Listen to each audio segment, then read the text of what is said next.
Good morning all of you. आप जो जितने भी लोग हमारे साथ जुड़े हैं सभी को breakthrough science society Jharkhand chapter की एक बार फिर से तहे दिल से स्वागत। आज हम लोग एक ऐसे दौर से गुजर रहे हैं, विकास का जो दौर है, इस दौर में देख रहे हैं कि समय के बीतने के साथ साथ जो है कालांतर में हमारे साथ जो है वो बाढ़, सुखाड़, चक्रवात, भूकंप, भूस्खलन और इस तरह के बहुत सारे प्राकृतिक आपदाएं जो है वो लगातार आ रही है। और जो हमारी जिस तरीके की नीतियां हैं, जिस तरह से हमारे जो नीति निर्धारक जो लोग हैं, पर्यावरण के साथ जिस तरह का जो संतुलन बनना था, जिस तरह का होना चाहिए था, उसमें बहुत सारी जो है समस्याएं उभर करके सामने आ रही है, वो हम देख पाए हैं। और इन्हीं चीजों को लेकर के हम बहुत चिंतित भी हैं और इसी के ऊपर हमारा जो लगातार जो चिंतन मंथन पूरे दुनिया भर के जो पर्यावरणविद है या फिर जो साधारण जो एक जनमानस जो सही ढंग से समझ रहा है, एक विज्ञान का जो छात्र है या विज्ञान मानसिकता का जो हर व्यक्ति जो है वो इस चीज के बारे में सोच रहा है। जिस तरीके से हमारे देश में या पूरे दुनिया भर में जिस तरह प्राकृतिक संसाधनों का दोहन हो रहा है, हम लगातार समस्याओं की ओर और घिरते जा रहे हैं। मनुष्य का जो एग्जिस्टेंस है वो एक खतरे में है और हम लोग देख रहे हैं कि बहुत सारे जीव जंतु जो है वो जो उसका एग्जिस्टेंस है वो खत्म हो रहा है, एक्सटिंक्ट हो रहे हैं। और इससे हमारा जो पर्यावरण है वो बहुत बुरी तरीके से प्रभावित हो रहा है। इस विषय पे हमारे बीच आज हमारे साथ जो है आज चर्चा करेंगे करीम सिटी कॉलेज के ज्योग्राफी के HOD doctor Ali sir. Ali sir को मेरी ओर से एक बार फिर से तहे दिल से स्वागत। इससे पहले लेकिन हम लोग एक ये करेंगे, एक छोटा सा बात जो है, हम लोग पिछले इस जो हमारा वेबिनार है, इस वेबिनार को हम लोग जो अभी कुछ दिनों पहले 21 मई को 94 साल की उम्र में हमारे बीच से एक पर्यावरणविद और जो पर्यावरण को लेकर के लगातार एक संघर्ष कर रहे थे, सुंदरलाल बहुगुणा, उनकी 21 मई को डेथ हो गई। वो लगातार जो हमारा जो पर्यावरण से संबंधित जो मूवमेंट थे, आंदोलन थे, उनको वो लीड भी कर रहे थे और कुछ आंदोलनों को उन्होंने जो है वो ये पूरी तरह एक नेता के रूप में ये किया। जिस तरह का मतलब 1972 में जिस तरह का यहाँ पे उत्तराखंड का जो आज मतलब पहले जो उत्तर प्रदेश का हिस्सा था, उत्तराखंड का जो हिस्सा है, वहां पे चिपको आंदोलन को लेकर के उन्होंने इसमें एक जो है बहुत जबरदस्त लीड किया था और उसके कारण बहुत सारे पेड़ पौधे हमारे जो देश से बहुत सारे जो है वो बचाए गए। इसके साथ ही जो टिहरी बांध को लेकर के भी बहुत सारी जो समस्याएं हैं वहां पे, इन सब चीजों के ऊपर भी उन्होंने अपना जो है एक जो है वो मूवमेंट को ये रखा कि जिस तरह के जो प्रकृति के साथ जिस तरह का हम एक तरीके से बोल सकते हैं कि संसाधनों के दोहन के कारण जो हम खिलवाड़ कर रहे हैं, जिसका आने वाले समय में बहुत बड़ा इम्पैक्ट पड़ेगा हमारे ऊपर। और बहुत हद तक तो हम देख पा रहे हैं कि जो पूरी दुनिया भर में ग्लोबल वार्मिंग का एक बड़ा जो ये है वो देखने को मिल रहा है। और ये जो हम लोग देख रहे हैं कि लगातार साल दर साल जो है चक्रवात, भूकंप और ये जो भूस्खलन जैसी समस्याएं जो उभर करके आ रही है, इन्हीं कुछ बातों पे प्राकृतिक जो हमारा पर्यावरण है और ये जो प्राकृतिक आपदाएं जो हमारी आ रही है, इन सब विषयों पे ही आज हमारे बीच डॉक्टर अली सर है जो अपनी बात रखेंगे। और इसके बाद हम लोग लास्ट में जो है उनसे इनके बातों के बाद हम अपना जो सवाल है, बहुत सारे लोगों के मन में बहुत सारे सवाल है और कुछ सवाल मेरे भी मन में है, वो हम उनसे जानेंगे। तो मैं डॉक्टर अली सर को आमंत्रित करता हूं कि वो अपनी बात रखें। साइंटिफिक ब्रेक थ्रू के सभी मेंबर्स और सभी कार्यकर्ता आज जो है इन्वायरमेंट एंड नेचुरल कैलामिटीज पे हम लोग चर्चा करने के लिए यहाँ इकट्ठा हुए हैं। और इस पे ये एक ऐसा टॉपिक है और इतना वाइड स्प्रेड पे इसके फैलाव इसका इतना ज्यादा है कि किसी एक सेमिनार या एक लेक्चर में इसको समेटना ये किसी के बस की बात नहीं है, क्योंकि ये ग्लोबल फिनोमेना है कि नेचुरल कैलामिटीज और हमारा पर्यावरण।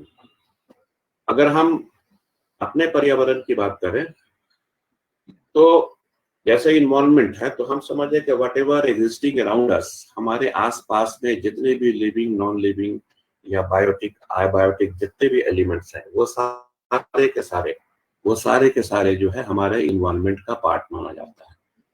अगर हम यूं कहें कि the sum of the total of the elements, factors and conditions in the surroundings which may have an impact on the development, action or sir sound survival. Cut के आ रहा साउंड कट के आ रहा है।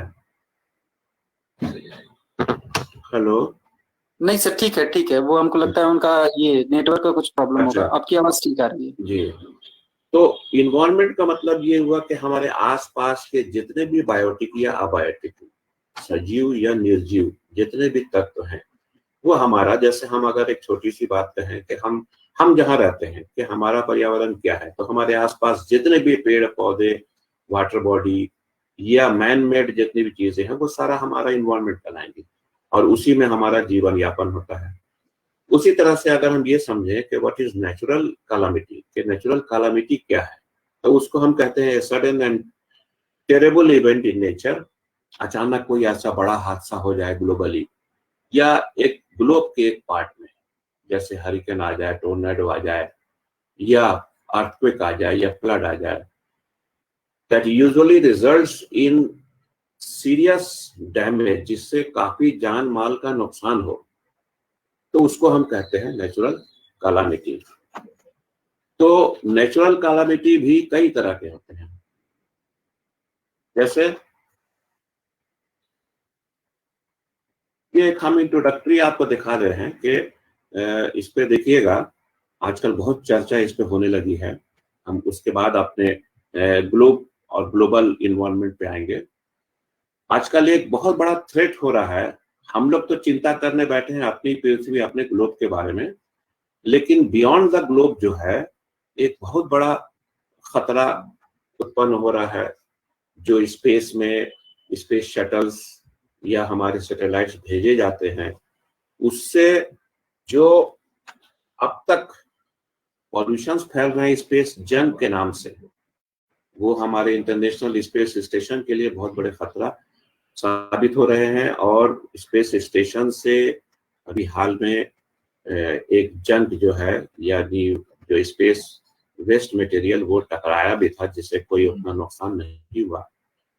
तो जिस तरह से हम चिंता करने बैठे हैं, साइंटिस्ट जो हैं अब बियॉन्ड द अर्थ ये चिंता करने लगे हैं कि जहां 27,000 स्पेस जंक, ये नासा की रिपोर्ट है कि जहां 27,000 स्पेस जंक फ्लोट कर रहे हैं स्पेस में, कब किससे टकरा जाएगा, ये एक तरह का पॉल्यूशन फैल रहा है स्पेस में। और अगर हम दूसरी ओर देखें तो यहाँ पे यानी 10 सेंटीमीटर के जो साइज होते हैं, 23,000 in number which are more than 10 centimetre size and more than 1 centimetre, 1 crore जंक्स, यानी 1 करोड़ से भी ज्यादा जंक जो है, यानी जो वेस्ट पार्ट हैं, जो वेस्ट पार्ट आते कहाँ से हैं, ये सारे हमारे जो स्पेस सैटेलाइट्स हैं, जो शटल छोड़ते हैं जाके, और उसके जितने भी वेस्टेजेस होते हैं, वो सारे भ्रमण कर रहे हैं पर्यावरण में, यानी पर्यावरण नहीं कहेंगे, वो स्पेस में, बियॉन्ड द अर्थ। तो बियॉन्ड द अर्थ ये सारे तैर रहे हैं। अब आ जाइए, ये हम एक बियॉन्ड द अर्थ की बात हमने की। अब हम देखेंगे कि नेचुरल कैलामिटीज आती क्यों हैं, यानी नेचुरल कैलामिटीज क्यों आती है। Natural calamities are caused due to different reasons like soil erosion, अगर बहुत ज्यादा मिट्टी का कटाव हो जाता है, या सीस्मिक एक्टिविटीज, जिन क्षेत्रों में, यानी जो प्लेट्स होती हैं हमारी अर्थ की, जो हम जानते हैं कि हमारी अर्थ जो है वो कई टुकड़ों में बटी हुई है। पहले जो था एक ही पार्ट था हमारे अर्थ का, जिसको हम पैंजिया कहते थे, और वो बाद में धीरे धीरे टूटा, फिर वो अंगारा लैंड और गोंडवाना लैंड में बटा, टीथिस सीक बीच में आ गया। तो ये एक्टिविटी चल रही है, और अभी आप सब जानते होंगे कि 2 नया कॉन्टिनेंट बनने जा रहा है। एक जो है न्यूजीलैंड और ऑस्ट्रेलिया के पास है, जो क्रैक हो रहा है, एक अफ्रीका में, ये सिस्मिक एक्टिविटीज के कारण। तो ये नए नए डेवलपमेंट्स रोज, यानी डेली का डेली जो है, ये जो एक्टिविटीज चल रही हैं बिलो द अर्थ सरफेस, ये सीस्मिक एक्टिविटीज के ही कारण। टेक्टोनिक मूवमेंट एक कारण है नेचुरल कैलामिटीज के, जिससे अर्थक्वेक आता है। एयर प्रेशर, जितने भी साइक्लोन्स या तूफान या आंधियां या ब्लिजर्ड्स ये सब आते हैं, ये सब एयर प्रेशर सिस्टम के कारण। और फिर ओशन करंट्स, सुनामी आपने सुना होगा, ओशन करंट्स, तो समुद्र में जो लहरें उठती हैं। उसके अलावा natural activities take place in the earth's crust as well as surface are the main reasons for these.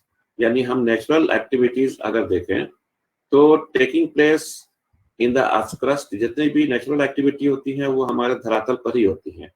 उसके अलावा सरफेस के नियर एरियाज में, जैसे साइक्लोन्स आता है वो नियर टू सरफेस होता है।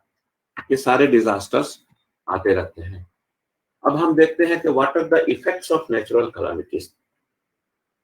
कैलामिटीज के कारण एक्सप्लोजन्स होते हैं, अर्थक्वेक्स आते हैं, फ्लड आता है, हरिकेन्स आते हैं, टोर्नेडोज आते हैं, आग लग जाती है बड़े पैमाने पर। उसके अलावा भूस्खलन होता है। तो in a calamity you face the danger of death and physical injury. You may also lose your home, possessions, and community. Such stressors place you at risk for emotional and physical health problem. यानी उसका असर ये होता है कि जान माल का नुकसान होता है, घर बार छूटते हैं, ये सारे इफेक्ट्स हैं। अब हम देखते हैं कि कौन कौन से नेचुरल कैलामिटीज हैं। तो ये एक लिस्ट है, अर्थक्वेक्स, हरिकेन्स, लाइटनिंग, जो अचानक आजकल वैसे ही बिजली का चमक और इसका प्रकोप काफी बढ़ गया है। हम खुद परेशान है कि झारखंड में पिछले कई वर्षों से ये बहुत ज्यादा बिजली की कड़क और चमक बढ़ती जा रही है। फॉरेस्ट फायर, जंगलों में आग लग जाती है, जिसके अलग से कई कारण हैं। उसके अलावा सुनामी, टोर्नेडो, ब्लिजर्ड, जो बर्फीली हवाएं चलती हैं आपके नॉर्थ पोल और साउथ पोल के नियर रीजन्स में, फ्लड्स, जो बाढ़ आ जाते हैं। उसके अलावा हीट वेव चलते हैं, फिर सूखा पड़ जाता है, फिर लैंडस्लाइड्स हैं, फिर जो है वॉल्केनिक एक्टिविटीज चलती रहती हैं और साइक्लोन्स आते हैं। ये सारे टाइप्स ऑफ नेचुरल कैलामिटीज हैं, जिसको कई कैटेगरी में बांटा गया है। कुछ होते हैं लैंड पे, कुछ आते हैं एयर में, कुछ हैं वाटर में। अब 3 कैटेगरी में हमने बांटा नेचुरल डिजास्टर्स को, कैलामिटीज को। ये है earthquake, landslide, volcanism, forest fire और एविलांचेस। तो ये है लैंड में, यानी धरातल पर जो आते हैं।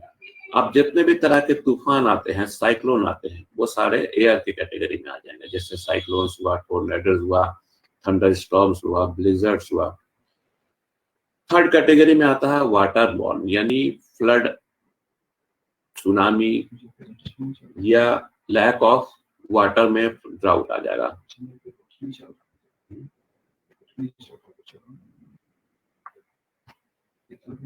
पीपीटी आप, तो ये फर्स्ट स्लाइड था, ये सेकंड था जिसमें हमने डिफाइन किया था इन्वायरमेंट और नेचुरल कैलामिटी को। ये उसका स्लाइड है। ये हमने बताया था जो स्पेस में जो वेस्टेजेस हैं उसके बारे में है, जो हमारे मैनेजमेंट का पार्ट होगा इन फ्यूचर। यानी अब तो हम इसको झेल ही रहे हैं, जो भी स्पेस में जाता है ये सब थ्रेट टू लाइफ भी है और हमको इसको झेलना है, इसको मैनेज करना है। ये नेक्स्ट था हमारा कॉजेज ऑफ नेचुरल कैलामिटी, जो हमने बताया था। ये था इफेक्ट ऑफ नेचुरल कैलामिटीज, जो इफेक्ट्स थे। ये टाइप्स ऑफ नेचुरल कैलामिटीज के स्लाइड है। और ये हम बता रहे थे जो 3 कैटेगरी में जो बांटा था, लैंड, एयर और वाटर। अब हम यहाँ पे देखते हैं कि इम्पैक्ट ऑफ अर्थक्वेक इन्वायरमेंट पे क्या होता है, हमारे पर्यावरण में जो भूकंप आता है उसका क्या प्रभाव पड़ता है। तो हम देखते हैं कि कोलैप्सिंग ऑफ बिल्डिंग्स, जितने भी तरह की बिल्डिंग होती है उनको नुकसान पहुंचता है, प्रॉपर्टी का हेवी डैमेज होता है, मड स्लाइड्स होते हैं, कहीं पे बहुत ज्यादा नीचे से मड फ्लो हो जाता है, या कोई अगर डिप्रेशन का क्षेत्र है वहां भी मड फ्लो होता है। फायर्स होते हैं, आग लग जाती है। जैसे हम बता दें कि एक मर्तबा, हमको साल नहीं याद है, जापान में तो अर्थक्वेक आते रहते हैं क्योंकि वहाँ 3 प्लेट्स का जंक्शन है। अभी स्क्रीन और आवाज दोनों क्लियर है ना? Yes sir, yes sir. Yes sir. तो हम ये बता रहे थे कि इन्वायरमेंट पे, जैसे एक सिंपल एग्जांपल ले लें कि जापान में एक मर्तबा भूकंप आया और दोपहर के समय वहां औरतें खाना बना रही थी। तो ये इम्पैक्ट ऑफ अर्थक्वेक नहीं होगा, लेकिन चूंकि अर्थक्वेक आया था तो सब अपने जलता हुआ चूल्हा छोड़ के घर से बाहर निकली थी, तो उससे हजारों लोग सिर्फ आग लगने से मरे थे। उससे हजारों लोग जो है आग लगने से उससे खत्म हुए थे। तो ये है फायर। इस तरह से जंगलों में आग लग जाती है। अगर कहीं भी किसी फायर्स, कहीं भी अगर जरा सी आग लग गई तो पूरा का पूरा जंगल जल जाता है। उसके बाद है फ्लड्स एंड सुनामीज। उसके बाद है लॉस ऑफ प्रॉपर्टीज। सुनामी भी अर्थक्वेक आने से कोस्टल रीजन में बहुत हेवी डैमेज करता है जान माल का। किसी ने कहा पीछे एक स्लाइड पीछे करने के लिए, मैसेज आ रहा है। ये था, हम पिछला स्लाइड मेरा ये था टाइप्स ऑफ नेचुरल कैलामिटी, उसके पहले ये था types of natural calamity. Types of natural calamity. अब है impact of hurricanes on environment. Hurricanes का प्रभाव, हरिकेन्स के आने से इरोजन होता है, अपरदन कार्य हो जाता है, पूरा सरफेस जो है वो तहस नहस हो जाता है, घर तबाह हो जाते हैं, houses, buildings and other structures destroyed, heavy flooding of inland areas, अंदर के इलाके तक जो है काफी हेवी फ्लडिंग हो जाता है। उसके बाद टोर्नेडोज डेवलप होते हैं, loss of power, power failure हो जाता है, कंटामिनेटेड वाटर सप्लाई, जो फ्रेश वाटर होता है वो भी कंटामिनेट कर जाता है। नेक्स्ट है impact of lightning on environment, यानी पर्यावरण पर बिजली की चमक से कहीं कहीं पे आग लग जाती है, कहीं कहीं पे लॉस ऑफ पावर फेलियर हो जाता है, और लॉस ऑफ प्रॉपर्टी होता है, और लॉस ऑफ लाइफ होता है। अब है impact of fire on environment. जब आग लगती है तो मकान तबाह होते हैं, बिल्डिंग को नुकसान पहुंचता है, और दूसरे स्ट्रक्चर जो है वो तबाह होते हैं। लॉस ऑफ हैबिटाट, जितने भी तरह के हैबिटाट हैं, चाहे पशु पक्षियों के हों, जानवरों के हों, चिड़ियों के हों, वो हैबिटाट को भी लॉस पहुंचता है आग लगने से। ये वाइल्ड लाइफ के लिए बहुत बड़ा नुकसान होता है अगर जंगल में आग लग गई तो।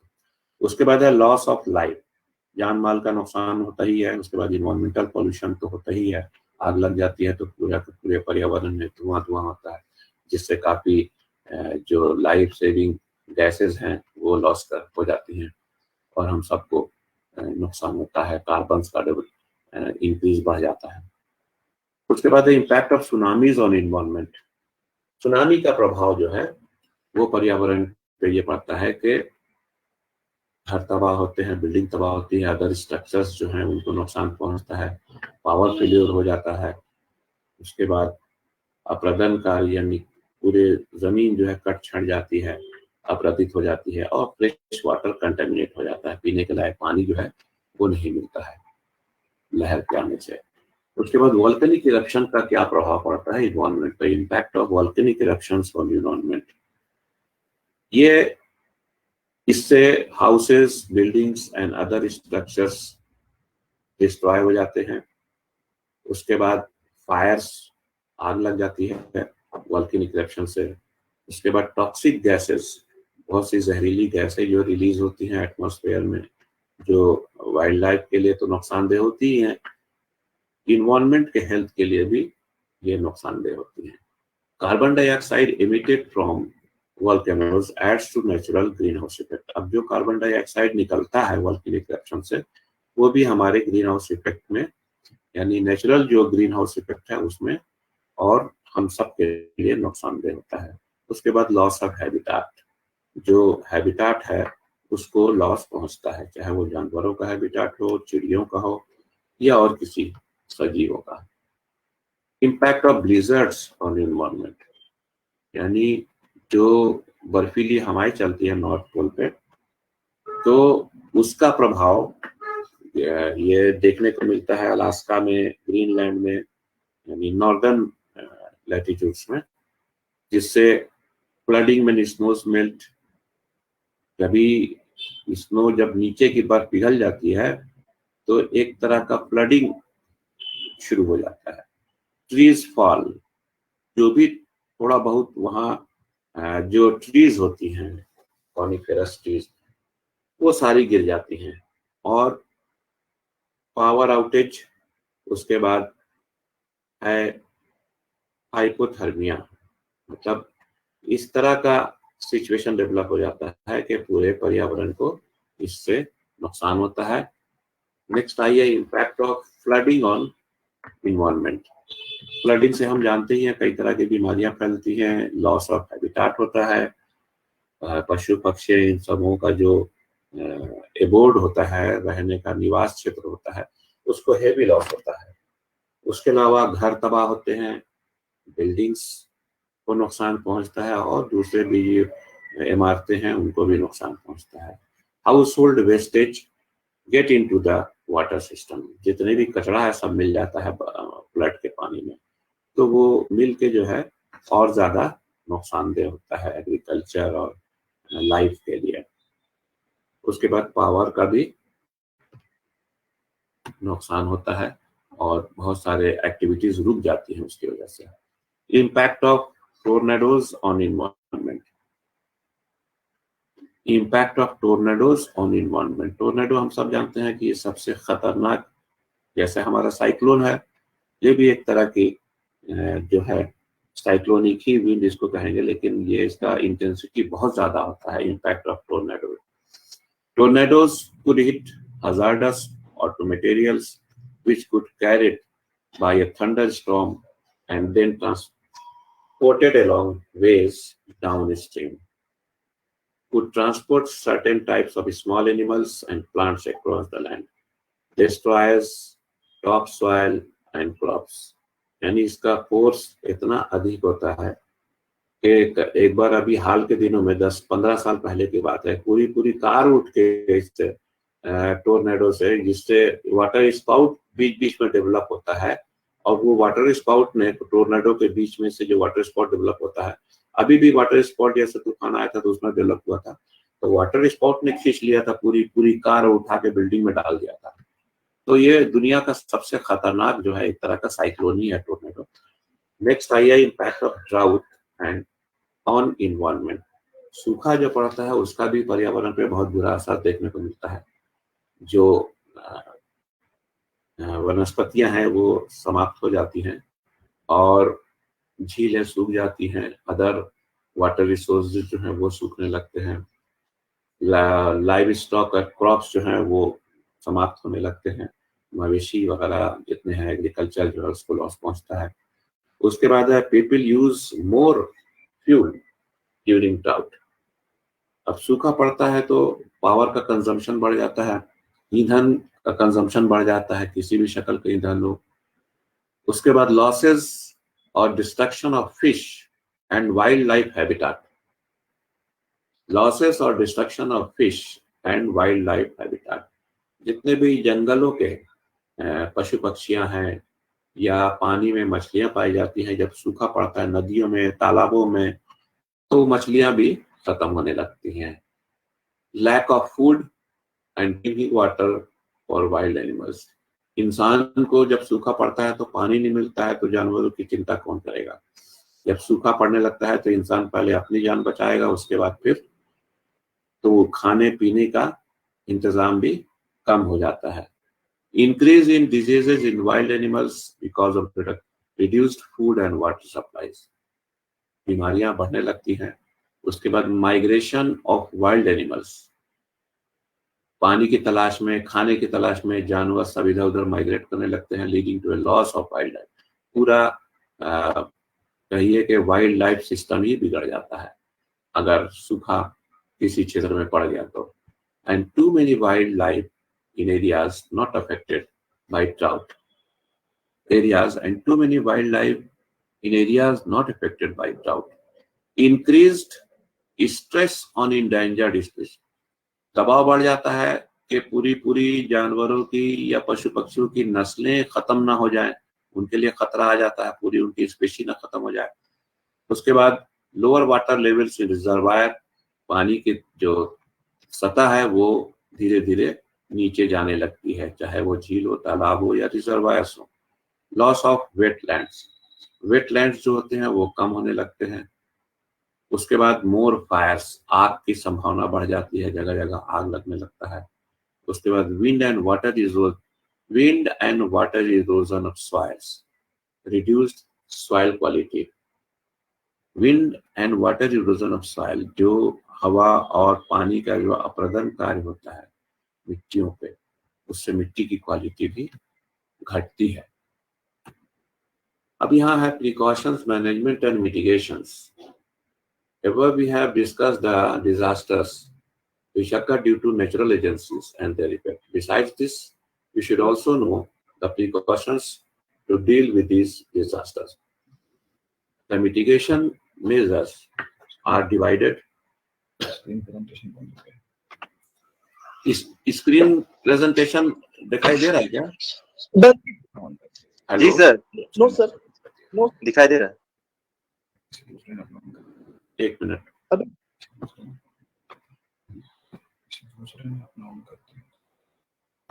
अच्छा, किसी दूसरे ने ऑन कर दिया था इसीलिए डिस्टर्ब हो गया। स्क्रीन प्रेजेंटेशन किसी और का स्टार्ट हो गया था।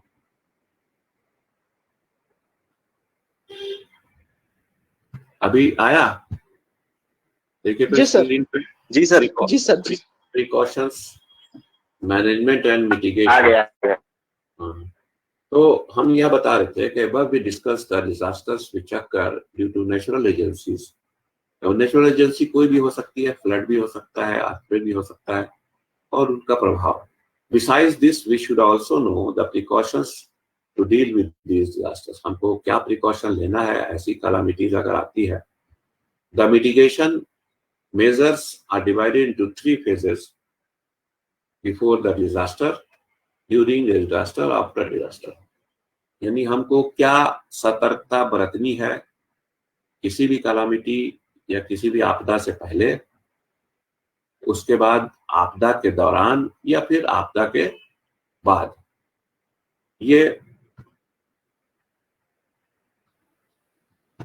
बिफोर हम क्या देखेंगे? There are common precautions to be kept in mind in hazard prone areas. जैसे फर्स्ट एड, ये पहले से हम रेडी कर लेंगे। First aid and fire extinguisher should be kept handy.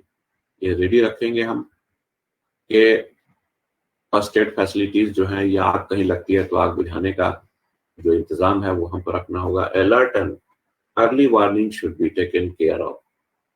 हमको पहले से अलर्ट कर देना होगा कि भाई ऐसे तूफान आ रहा है या बाढ़ आ रहा है, या भूकंप का तो बहुत मुश्किल है। भूकंप का तो हम अलार्म नहीं कर सकते हैं, बस ये है कि हम प्रिकॉशन पहले से अपना बिल्डिंग और ये भी इस तरह से रखें कि कम से कम नुकसान हो। लेकिन दूसरे जो आपदाएं हैं उनसे हम बच सकते हैं। सुनामी है या साइक्लोन है, इस तरह की, या फ्लड है, इसमें हमें अलर्ट और अर्ली वार्निंग दे सकते हैं। Financial arrangement should be made. पैसे का इंतजाम रखना होगा क्योंकि बहुत सारे इंतजाम में पैसे की जरूरत पड़ती ही है। Keeping knowledge about the risk, हमको नॉलेज होना चाहिए कि जो आपदा है वो है क्या, उसका नेचर क्या है, ये हमको जानकारी होना चाहिए। A plan for evacuation should be prepared. हमको कहाँ से पूरे लोगों को इवैक्यूएट करना है, खाली कराना है, जिस क्षेत्र में आपदा आई है उसका एक प्लान रेडी पहले से रखना होगा आपदा के आने से पहले। तो उसके बाद insurance of life property and hazard type should be check. हमको इंश्योरेंस लाइफ का, प्रॉपर्टी का, और किस टाइप का हजार्ड है वो सारा चेक करना होगा।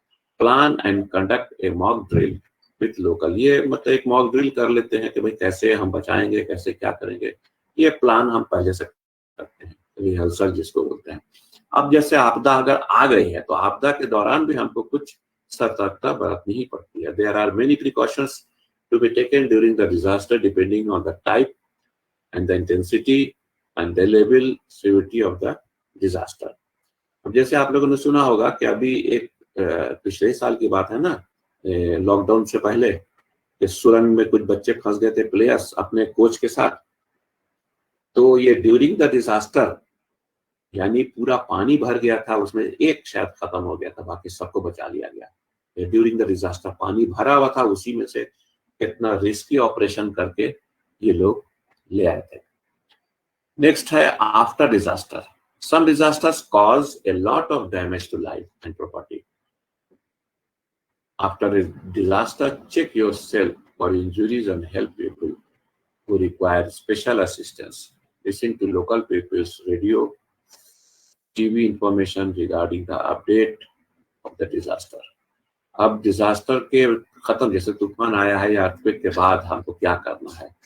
हमको सुनना है लोगों की बातें, लोकल लोगों का जो कहना है वो सुनना है, और लोकल रेडियो टीवी से हमको सारा इंफॉर्मेशन सब आदमियों को पहुंचाना भी है।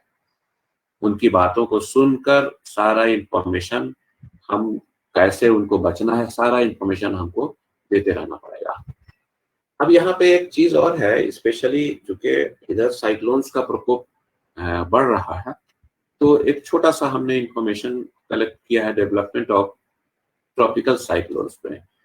यहाँ पे tropical cyclones develop in tropical oceans at this 5 degree से 30 degree latitude north and south of the equator, यानी विषुवत रेखा के 5 डिग्री से 30 डिग्री लैटिट्यूड उत्तर दक्षिण में ये डेवलप होते हैं।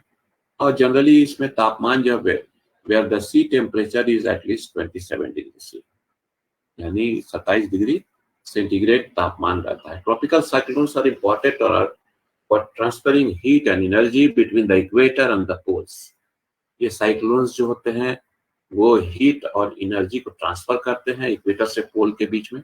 Low pressure occurs either side of the equator and together with the air heated over the warm tropical ocean results in thundery showers. Occasionally, these thundery showers group together, creating rapid rising warm air which leads to the development of low pressure centres, यानी गर्म हवाएं ऊपर उठ जाती हैं, जब खाली जगह होती है तो ठंडी हवा, उसको प्रेशर लो हो जाता है जैसे इक्वेटर पे है, और दूर से चारों तरफ से हवाएं आती हैं तो वहां पे साइक्लोन डेवलप होने लगते हैं।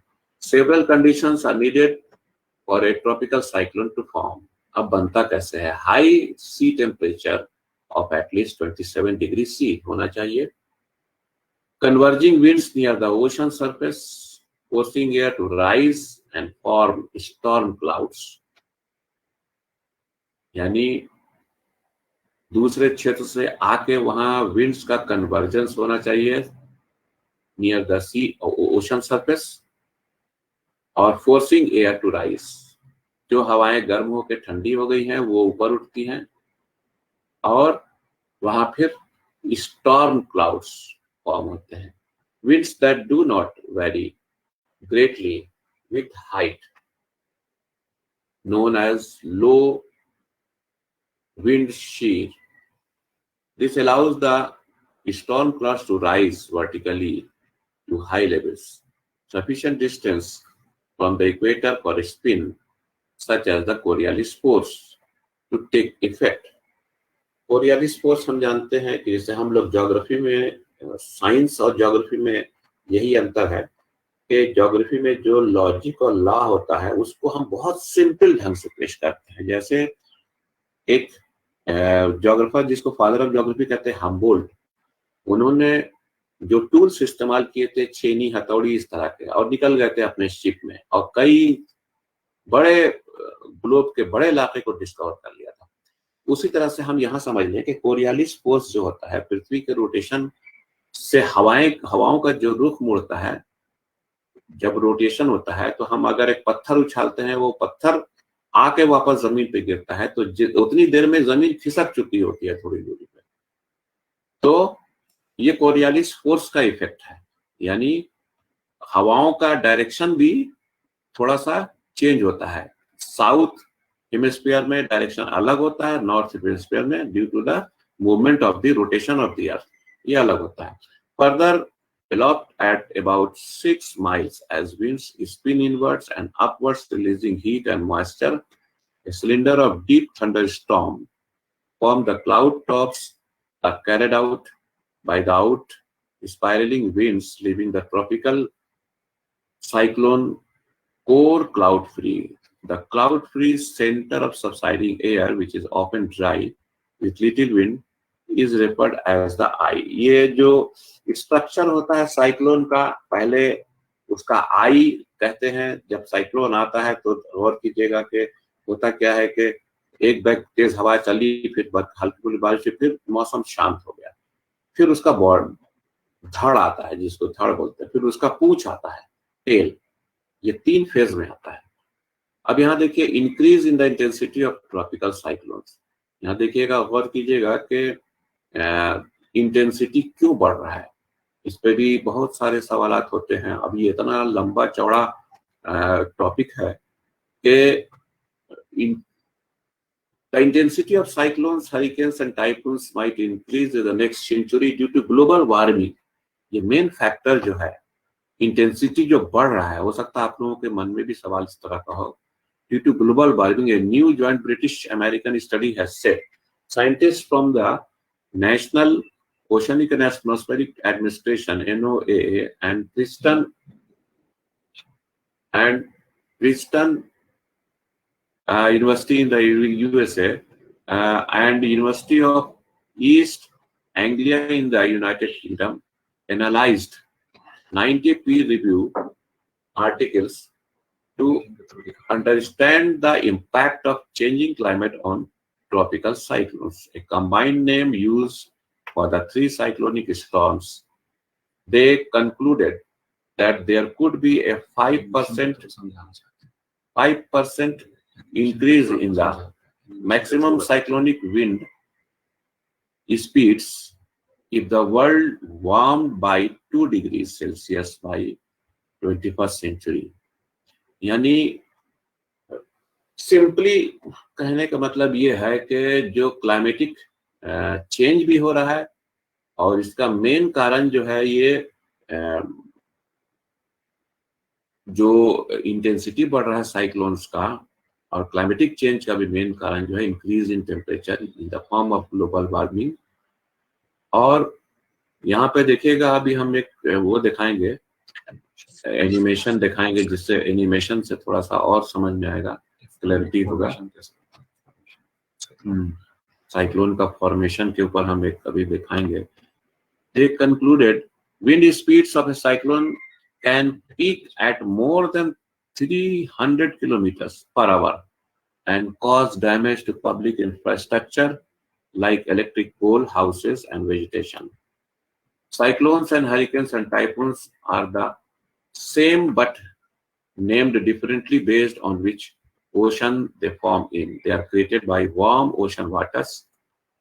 Rising seawater levels will likely intensify the destructive impact of the cyclonic storms due to increased storm surges. Storm surges जो होते हैं, वो जो लहरें ऊंची ऊंची उठती हैं, ये जनरल टाइडल लेवल से ऊपर उठती हैं विंड के फोर्स के कारण, जो स्टॉर्म सर्जेस कहलाती हैं, which inundate coastal areas तक पहुंचती हैं during an ongoing storm, bringing in seawater that decrease soil fertility and corrodes buildings.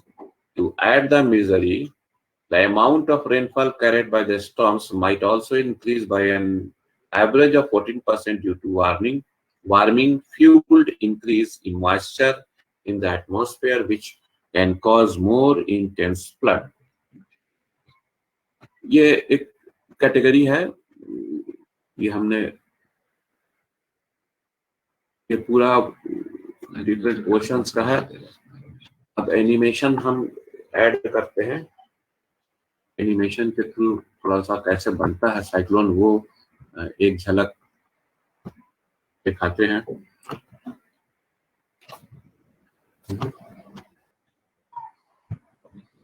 ये कंडीशंस ऑफ साइक्लोन का बात.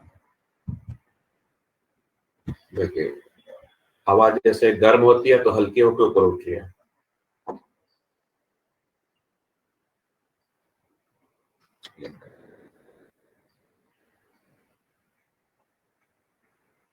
कम से कम 27 डिग्री सी होना चाहिए।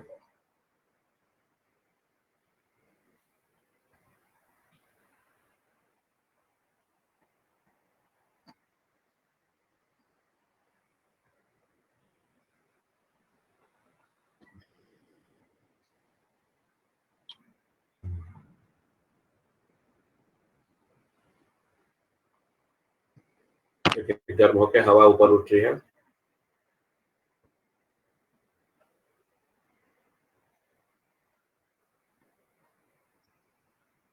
लो टेम्परेचर विंड दोनों साइड से आ रही है, हाई टेम्परेचर विंड गर्म होकर ऊपर उठ रही है।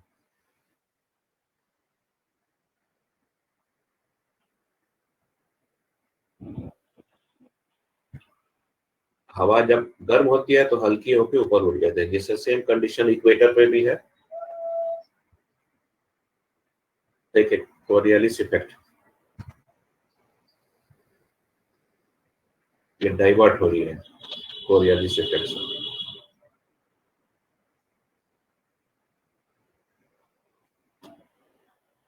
गर्म होके हवा ऊपर उठती है, फिर हल्की होके डाउनवर्ड्स आने लगती है।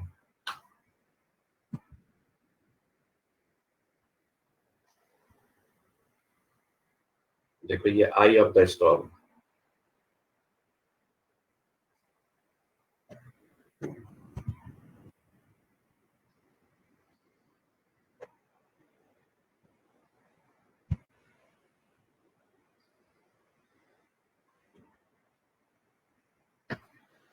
इस साइक्लोन के लिए 950 मिलीबार होना चाहिए या उससे कम प्रेशर।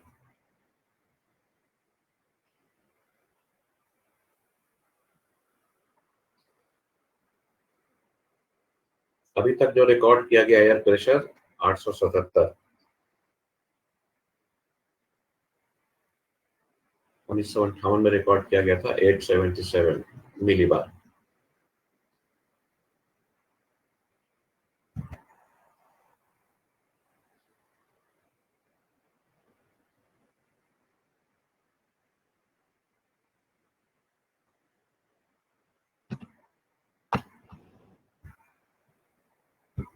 ये एक छोटा सा क्लिप था।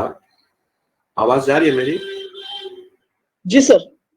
Yes sir, yes sir. ये एक छोटा सा क्लिप था जो कि साइक्लोन के फॉर्मेशन पे और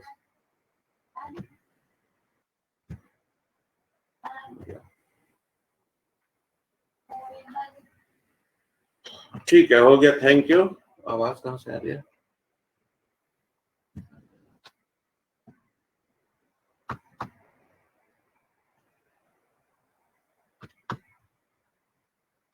उसको हम क्लोज कर दे पहले। राजेश, हेलो। तो ठीक है सर। हम इसको क्लोज करते हैं कि अगर हमको अपने पर्यावरण, देखिए नेचुरल कैलामिटीज पे हमारा कंट्रोल नहीं है, लेकिन जो सेफगार्ड्स हैं जहां तक हो सके हम अपना सेफगार्ड कुछ हद तक कर सकते हैं, मैनेजमेंट कुछ हद तक कर सकते हैं, लेकिन जो नेचुरल कैलामिटीज हैं उनसे हम बच नहीं सकते हैं। हाँ, अपने आप को जितना मैक्सिमम हो सके अपने आप को हम महफूज कर सकते हैं, सेफगार्ड कर सकते हैं, सुरक्षित रख सकते हैं। Okay, thank you.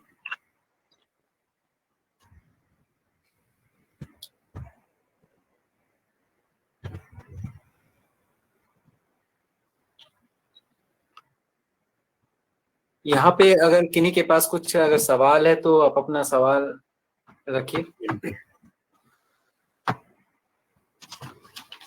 देखिए कोई भी क्लैरिफिकेशन, कंफ्यूजन अगर है तो हम लोग डिस्कस कर सकते हैं। किसी भी तरह का कंफ्यूजन या किसी तरह का क्लैरिफिकेशन है तो हम लोग बात कर सकते हैं। सर हमारे बीच बेसिक क्वेश्चंस हैं जी, जो स्टूडेंट्स को थोड़ा जानकारी होनी चाहिए। एक्चुअली जी जी हम लोग जी विश्व पर्यावरण दिवस पर एक्टिविटीज हम लोग कर रहे हैं, जी तो बेसिकली ह्यूमन एक्टिविटीज के कारण ही जो क्लाइमेट में जो डिस्टरबेंस आ रहा है, उस डिस्टरबेंस को हम लोग कैसे कम करेंगे, इसको लेकर के ही थोड़ा सा बात रखने की आवश्यकता है हम लोग के बीच में।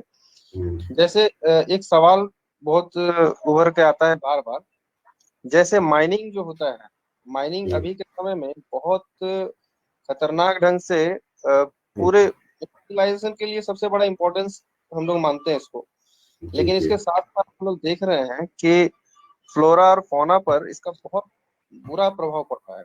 अगर हम लोग इसको रिड्यूस करना चाहें तो कैसे किया जा सकता है, क्योंकि उत्खनन जिस तरह से तेजी से, मतलब दोहन जिसको हम लोग बोलते हैं, वास्तव में इतना तेजी से होता है, कोई रोकना किसी के लिए पॉसिबल नहीं होता। इस स्थिति में हम लोगों के लिए क्या एक्टिविटीज होनी चाहिए हम लोग द्वारा? देखिए, उत्खनन कई प्रकार के होते हैं, जैसे ओपन पिट है, अंडरग्राउंड है, और समुद्र में भी है। उसको तो रोकना बहुत मुश्किल है। वो तभी रुक सकता है जब सरकार जो है, गवर्नमेंट, पूरे देश की सरकार बोले हम उत्खनन करेंगे ही नहीं। लेकिन सवाल ये पैदा होता है, उत्खनन नहीं करेंगे तो डेवलपमेंट कैसे होगा, देश का विकास कैसे होगा, लोहा कहाँ से आएगा, सोना चांदी अबरक बॉक्साइट एल्यूमिनियम अगर हम नहीं निकालेंगे तो फिर कैसे आएगा।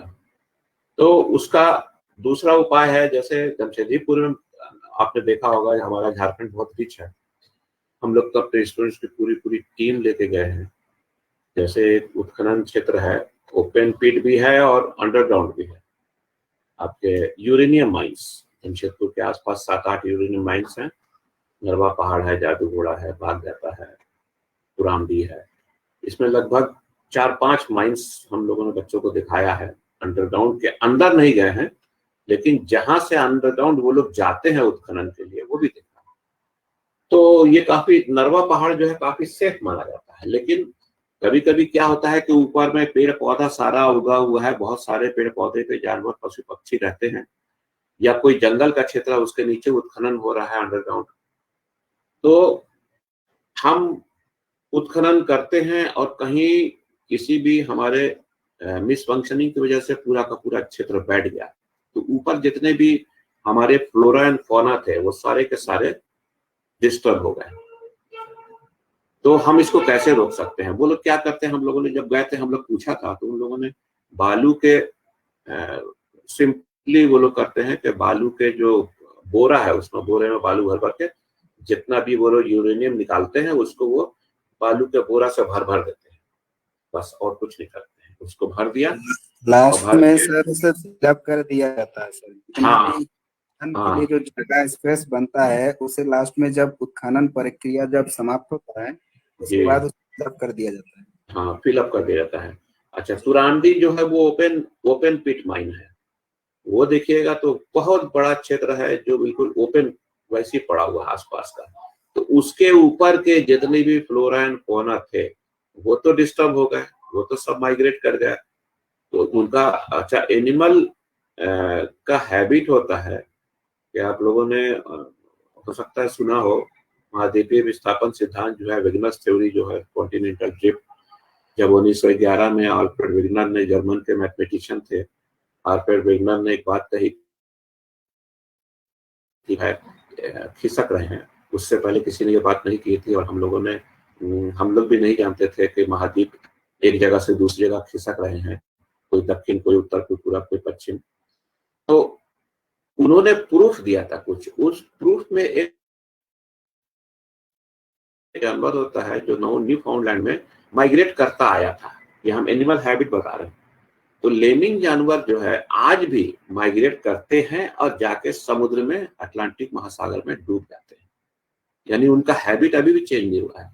तो जहां उत्खनन क्षेत्र होता है उस क्षेत्र में जो निवास क्षेत्र होता है फ्लोरा, ये आपके पशु पक्षियों का, वो जल्दी जो है डिस्टर्ब हो गया तो फिर वो नस्ल खत्म हो गई, या माइग्रेट करके थोड़े थोड़े ग्रुप्स में वो बढ़ जाते हैं, लेकिन एक अच्छी खासी जो हैबिटाट था वो उनका डिस्टर्ब हो जाता है।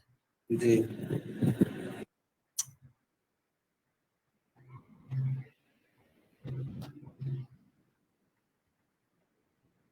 और कोई क्लैरिफिकेशन हो तो बताइए।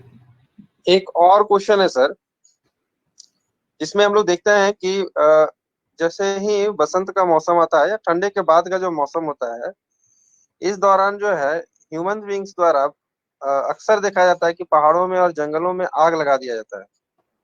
इससे क्या क्या हानि हो सकता है? ऐसे हम तो ये ये एक बहुत बड़ा कारण है जो हम लोग देख रहे हैं कि एनवायरनमेंट को बहुत बड़ा प्रभाव डालता है ये। देखिए, पहले तो अगर इस तरह के आग लगा दिया जाएगा तो यहाँ भी पेड़ पौधों को और पशुओं को नुकसान होगा ही, चिड़िया को नुकसान होगा ही, लेकिन सबसे बड़ा नुकसान सॉइल इरोजन का हो जाएगा, क्योंकि पेड़ों में जो वो ताकत होती है जड़ों से मिट्टी को पकड़ के रखने की, तो सॉइल इरोजन बहुत तेजी से होने लगेगा, फिर वो पूरा लैंडस्केप डिस्टर्ब होने लगता है। ठीक है, ये है मेन कारण। सर ये आग जो है ऑटोमेटिकली इतना जल्दी कभी कभी नहीं लगता है, जो कि लकड़हारे द्वारा आग जलाया जाता है, जो कि लकड़ी नहीं मिलता जिसके कारण से। हाँ, यहाँ दलमा में भी देखिएगा ना, जमशेदपुर में दलमा की पहाड़ी में आग लगाया जाता है, पूरा का पूरा जमशेदपुर शहर से नजर आता है। लकड़ी के चलते वो लोग पूरा जंगल को ध्वस्त कर देते हैं, और हाँ, उन लोगों को तो ये भी नहीं पता कि छोटे छोटे कीड़े मकोड़े के साथ साथ इतने जीव जंतु भी लकड़ी के हाँ, साथ जल के ध्वस्त हो जाते हैं। अवेयरनेस की बहुत जरूरत है, जागृति लाने की जरूरत है। उन लोगों को मालूम नहीं है कि इससे हम कितना नुकसान कर रहे हैं, लेकिन वो अपना लाइवलीहुड के लिए करते हैं, लेकिन अवेयरनेस और जागृति की बहुत आवश्यकता है। सर यहाँ मुसावनी का भी बात है, एक आदमी ने यहाँ पर बीड़ी फेंक मतलब छोटे जला के फेंक दिया था, तो उससे पूरा जंगल नष्ट हो गया था यहाँ पर। बिल्कुल, सूखा मौसम जब रहता है, गर्मी का मौसम बिल्कुल ड्राई सीजन, जरा सा चिंगारी से पूरा आग लग जाता है। अभी देखिए ऑस्ट्रेलिया पूरा डिस्टर्ब हो गया था, कई करोड़ हेक्टेयर ऑफ लैंड में उसका आग लग गया था। अमेरिका, ऑस्ट्रेलिया, इधर तो लगते रहते हैं हमेशा। फायर एक बहुत बड़ा खतरा है, इसीलिए जंगल के क्षेत्र। जी बोलिए। वैसे जो आग लगता है सर, वो मतलब गर्मी के टाइम में जब लकड़ी सूख जाता है, वो एक आधा टाइम ही लगता है। हाँ हाँ, बिल्कुल सूखा रहता है ना। हाँ, बहुत जल्दी चिंगारी उससे बढ़ जाती है। सर धनबाद के संबंध में एक प्रश्न है।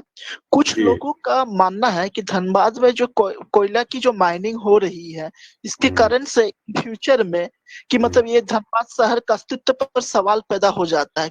कुछ घटना ऐसे घट चुकी है सर, इस विषय में थोड़ा सा क्लियर कर दो सर, अच्छा रहता सर। बिल्कुल क्लियर कट है। पिछले 40 साल से अलार्म दे दिया गया है पूरे धनबाद शहर का 70% पार्ट को इवैक्यूएशन के लिए कहा गया है, लेकिन सरकार बताती नहीं है।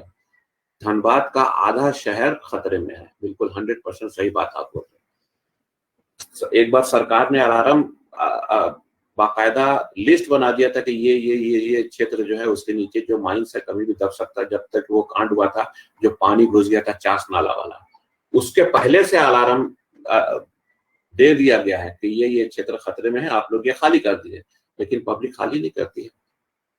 बिल्कुल सही आपका सवाल है, और ये खतरा है धनबाद शहर के लिए।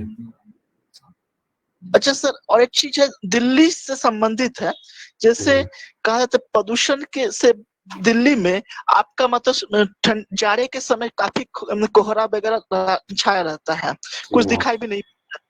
बताया जाता है कि पंजाब के किसानों के द्वारा फरारी को जलाया जाता है, ये जलाया जाता है। इस संदर्भ में थोड़ा सर हम आपसे साइंटिफिक व्याख्या की आशा रखते हैं सर।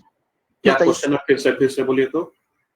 सर जो आपका जो फरारी वगैरह के जलाने के वजह से दिल्ली में आपका प्रदूषण बढ़ जाता है, ये हो जाता है, तो एक आरोप प्रत्यारोप का दौर चलते रहता है। किसानों के द्वारा फरारी को जलाया जाता है, तो इस स्थिति में दिल्ली का मौसम में पॉल्यूशन रेट बहुत ज्यादा बढ़ जाता है, और इसलिए कोहरा वगैरह काफी छाया रहता है। सर इस पे बारे में जानकारी थोड़ी चाहिए थी। हाँ, देखे है क्या ना, आरोप प्रत्यारोप तो चलते रहेंगे, लेकिन दिल्ली में कॉन्टिनेंटल टाइप ऑफ क्लाइमेट पाया जाता है। कॉन्टिनेंटल टाइप ऑफ क्लाइमेट का मतलब ये होता है समुद्र से दूर इंटीरियर पार्ट। दिल्ली का जो क्लाइमेट है वो कॉन्टिनेंटल टाइप ऑफ क्लाइमेट, ठीक है।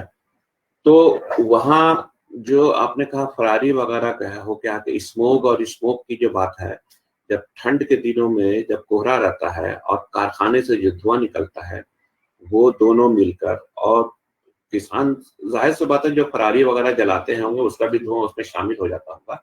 तो जब फॉग के साथ कारखाने का और किसी भी जलावन का धुआं अगर मिक्स हो जाता है तो वो स्मोक बन जाता है, और स्मोक जो है जान के लिए बहुत बड़ा खतरा माना जाता है। और चूंकि दिल्ली एक बहुत बड़ा इलाका है तो सब मिलकर एक बहुत बड़ा प्रॉब्लम क्रिएट करता है, ये बात सही है। लेकिन पिछले 8-10 सालों से दिल्ली का जो लेवल है, जैसे 1-2 साल को हम छोड़ दें, लास्ट ईयर भी ये समस्या आई थी धुआं की, तो जब स्मोक मिल जाएगा, अगर फॉग के साथ धुआं मिल जाएगा तो वो बहुत बड़ा खतरा बन जाता है। लेकिन ऑन एन एवरेज जो है पॉल्यूशन लेवल घटा है दिल्ली का, क्योंकि सरकार भी कंट्रोल कर रही है, पेट्रोलियम कंजम्पशन पे बहुत ध्यान दे रही है, वहां पे वो इस्तेमाल हो रहा है फ्यूल, बायोलॉजिकल फ्यूल जिसको बोलते हैं सीएनजी। हम लोग यहाँ पेट्रोल इस्तेमाल करते हैं गाड़ियों में, वो लोग सीएनजी यूज करते हैं, तो उससे भी काफी कंट्रोल हुआ है पॉल्यूशन लेवल दिल्ली का। सर एक क्वेश्चन का सॉल्यूशन चाहिए जी सर।